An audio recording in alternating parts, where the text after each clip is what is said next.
having this unfold right in front of him, right there. Oh, he was horrified. He was totally in shock. He complied with everything they wanted him to do. And then they let him go, and he took the bus to his head home. Took the bus 45 minutes in the wrong direction, and was so disoriented. And as things were unfolding, he later came back with affidavits stating during the criminal proceedings what the police made him do. But in the meantime, I'm in jail, and he's over here being forced into a false statement. So I'm in Denver Health. And several times, police tried to come in and get statements out of me. And every time I would tell them, I don't have a statement for you, I need to see an attorney, and where are my pictures? So it became clear that I wasn't going to bleed out. I wasn't going to die, and the doctor, now that I'm at the hospital, can't legally they could let me go to jail, but should I die or get some serious infection while I'm in custody, that will later fall back on the doctor for not taking care of my injuries and just letting me go. So it became clear I wasn't going to die, and I'm still demanding these pictures, and these are the pictures that they came in and took. And it took 45 stitches to close up my face. I had a broken nose, a concussion. They gave me a CAT scan. I was only in the hospital for a couple hours. As soon as they took pictures and sewed me up, then they loaded me in the back of a paddy wagon with several other people, and they took us all to jail. At this point, I'm looking at criminal charges to disarm a police officer, punishable with up to 7 years in the penitentiary. And there's no special treatment. There is no special transportation. You're going in with the sheriffs, like everyone else who's been charged with a crime. And to let you know about Denver, just a little distinction, there's one sheriff in Denver, and everybody else who works under the sheriff is a deputy, and the deputies have jurisdiction in the jails, or in the city jail, and they have jurisdiction in the courtroom. So if the sheriff's van is following you up Montview and pulls you over, or turns the lights on, tries to make an arrest, that's actually illegal, and they don't have that kind of power outside their jurisdiction. Most people wouldn't know that, because they are totally uniformed. They carry a gun, they carry handcuffs, and this is not something that's just taught to people every day. So, yeah, the deputies, as soon as we get to the jail, and the transport agents, so the deputies were the ones who picked me up at the jail, or at the hospital and brought me to the jail. When I got there, it wasn't a surprise to any of them. Oh, they knew right away. They know the police probably did this to you. Yes, they did. Not to let the deputies off the hook, because here in Denver, we have very violent sheriff deputies who have killed multiple people, injured multiple people. We've paid out millions of dollars on behalf of our Denver Sheriff's Department. So I'm going through this booking process. I haven't had an opportunity to see my face. Except for this little black and white mugshot that I have where my face is swollen, my eyes closed, and I already have blood coming through the stitches. But they got me in this isolated unit until I stabilized to the point they transferred me into this felony call. My first night there, my cellmate was banging on the door, trying to tell the deputies he's diabetic, he suffers from diabetes. Trying to tell them his blood sugar is low and he can feel that something bad is going to happen. And during the rounds, the deputies say, breakfast is in 8 hours, wait till breakfast. We'll take you down to see the nurse then. An hour and a half later, he collapses on the floor. And I have to jump out of my bunk, to bang on the door, and I have to get the deputy's attention and let him know this man is suffering from a medical condition, and he needs to be taken to the medical unit now. They drag him out of there, and he comes back a couple hours later, and he's okay, but just, again, like, the negligence on behalf of our law enforcement in Denver is incredible. So I'm in this hole. I've attempted to make a phone call several times, and this is something that I didn't understand until I got into the Department of Corrections, was that cell phone providers, the courier you have, has to unlock your phone. You'll be able to accept calls from the Department of Corrections. Rarely is it just an automatic feature on your cell phone. So I'm calling all of the numbers I have memorized, and nobody's accepting calls from the Department of Corrections. So I can't even call anyone, not even my parents, none of my friends, to let them know what happened and where I'm at, and to have how to take care of me.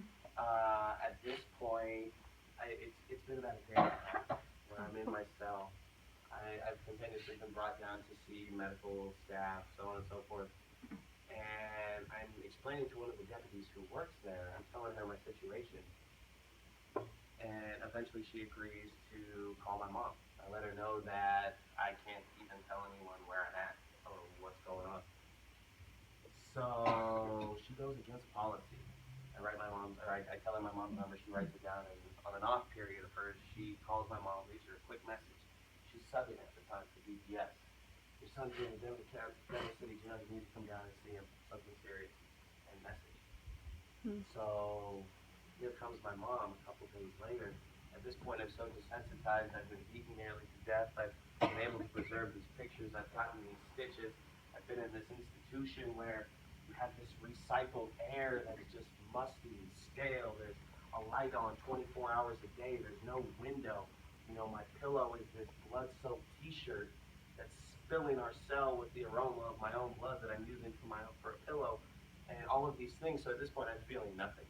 You know, I'm just totally desensitized. And they finally come up and they tell me, "Oh, you have a visitor." So they shackle me up. They wrap me up in chains from my waist to my wrists, all the way down to my ankles. They chain my handcuffs to my stomach. They put me on this rickety green elevator. They bring me down to the first floor from the felony level. They walk me through this dimly lit narrow hallway with all of these cameras. They take me off and all these things off, and they let me into the next room, and the door opens, and there's my mom. And she's standing there. And I bring up enough energy to just smile. I didn't know what else to do. And as soon as she saw me, she just broke down. She was horrified. She started to yell. She started to cry. She grabbed this strange woman next to her who she didn't even know and just turned her around and pointed and said, "Look what they've done to my son." And then I started to cry. It was the first time I had felt anything since I had been in there several days later, and everything just hit me like a wave. But then automatically it was like, you've got a minute and 30 seconds. You have to set all emotions aside because you have to relay critical information to your loved one or whoever you're visiting with. You know, here's the bail money, this is the amount, don't talk to the detectives, tell dad this is where you have to make the deposit to get a bail bondsman, and then boom, back to your cell. And in this moment, I don't even know as I'm relaying all of this information, my mom's still trying to process the image and what happened and the situation, and I'm telling her all of these things she needs to do, and I don't even know if I'm going to see her again, or when the next time I'll be able to see her will be, or if she had the wherewithal to process and digest this information, let alone relay it to someone else. But she did. She did. A couple days later, my dad came down. He already had an IAB, Internal Affairs Bureau complaint underway. The bail was posted, and eventually, when I was released, it was like walking out one door and into the next. Internal Affairs is in Denver Police Headquarters building, and the old city jail there on the same plot of land. So it was really like walking out one door and right into the next door. To tell you a little bit about Internal Affairs, in 2010, a year after my case, we found out that it was entirely staffed by officers under investigation for patterns and practices of abuse already. Right? So the deterrent, right? What a perfect, and so I didn't notice at the time, but I'm sitting down with the intake officer, Virginia Quinones, and she had one attitude when she was working with my dad. And then when I came up there, it was a totally different person. It was like talking to, it was talking to an obstacle, because what happened is before I even sat down and started telling her my narrative, she brings out this tape recorder, turns it on, and says, you know, if any of this information is false, or, you know, you're trying to lie to cover up any of your actions, we will prosecute you to the full extent of the law. We'll charge you with perjury and all of these other things. And then we get into the narrative, and I'm sitting there, I'm telling her what happened, and I get to the point where they call me a nigger.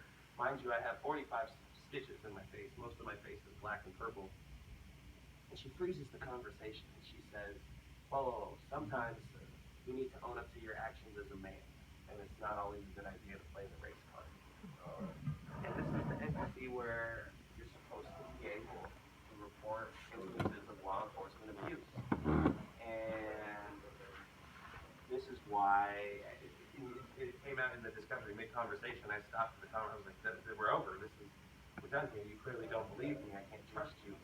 And so the IAB investigation was so mishandled, we had to do a second one when the civil case transpired. But within 6 months, 2 of the same officers involved in my case had gone on to assault other members of the community. And there were slurs, both of these involved community members from the LGBTQ community, and there were slurs used, all types of things were used to add insult to injury to these people after they were assaulted by law enforcement. And it was Ricky Nixon and Randy Murphy who were involved in these cases. So we blew this up in a trifecta. As I'm going through my criminal case, and I did this with a public defender. I didn't have any resources to hire a big name attorney. wanted a man named Eric Sale. Unfortunately for Colorado, we have a very ambitious public defender's office. I can't really say the same for other states, but this man came and he tore it apart. And it looked like I was actually going to have to take it to trial, and I was going to probably blow trial. But he had been working hard. Our motions were denied. And a week before the trial, I get a voicemail. I'm fresh out of school because life didn't stop, right? As soon as I posted bail, I had to attend my first semester of spring at Aurora campus with 45 stitches in my face. I had to just keep moving. I had jobs I had to go to, had bills I had to pay, and life just had to continue. But I get out of my class, and I have this voicemail from my attorney saying that my charges had been dismissed. And at the time, I didn't know why. He left me a quick voicemail. If you have any questions, please call. Of course, I called, and, we start discussing the case, and, he says if you'd like, you can pursue a civil efforts now, because the DA had offered me an opportunity to take one plea bargain, which would have been misdemeanor assault on a police officer, would have still guaranteed me a year in a county correctional facility, only it wouldn't have been a felony charge. And I didn't. I didn't take the plea. I was going to ride it all the way out through trial. And had I not done that, had I taken a plea, I wouldn't be eligible for a civil case because I would be admitting to some form of guilt. And especially in a case where I had to survive this whole ordeal, I wasn't about to. I was going to ride this all the way in the meantime as a defender. So we're discussing the case. We're discussing the dismissal. I'm looking at the discovery. Turns out there was an email going back and forth between a detective, Detective Mejia, James Mejia actually, is the detective, and Ricky Nixon. They wanted to know more about criminal intent to disarm a police officer and what happened there. So Ricky Nixon stated, and this is all tangible documents, he stated that when we got back to the station, I observed Officer Middleton wiping a bloody handprint off the back strap of off her handgun. I'm not sure if this helps, and email. And you would think in a case where criminal intent to disarm a police officer is the charge, you don't allow your colleague or any officer would not just destroy the key piece of evidence that sends me to prison. As things were unfolding, there were 4 other officers who cooperated with that testimony that, oh yeah, I had to respond, and when I got to the scene, I observed Officer Middleton attempting to be disarmed by Mr. Landau. Some of these officers hadn't even been dispatched yet. And then later came out, Middleton said that she had never been assaulted by Mr. Landau. Mr. Landau never reached for my firearm. And the stories were so conflicting they couldn't be represented by the same attorneys as my case was unfolding. So meanwhile, as this is happening in my case, these other 2 cases transpire that are both caught on video. And the judge looks at all of these, he throws the case out. Get this out of here. And we are able to move on the city in this way. And I would think, oh, this would be great, a civil attorney, any civil firm's going to jump on this case. This is going to be excellent. We're going to blow this up in this trifecta. I'm starting to meet these other folks who were assaulted by the same officers, and I couldn't find a civil firm to take my case. I kid you not, I called almost 30 attorneys, just scratching off names. I have this huge file of dismissed paperwork from these criminal charges. I have these photos, and I honestly don't think many people really read the fine print, because it wasn't until I sat down with John Owen, who works at the firm who did end up taking the case, where all of this discovery and these emails came out, where it was just like all of these lies, plus all of these photos, what led to dismissal, plus these other 2 cases, and we just blew it up on the city at a time when they had an interim mayor, they didn't have a police chief, and the manager of safety had just resigned. So when we were able to settle, at the time it was the 4th largest civil settlement for police abuse in Denver's history. Now it's actually the 9th, and I say that just to highlight that just because we pay civil settlement to people who are victimized by law enforcement violence, it clearly does not deter law enforcement from engaging in these violent practices. And since then, I've been doing this work at the front lines, organizing, and it's expanded into a realm of intersectionality, understanding that law enforcement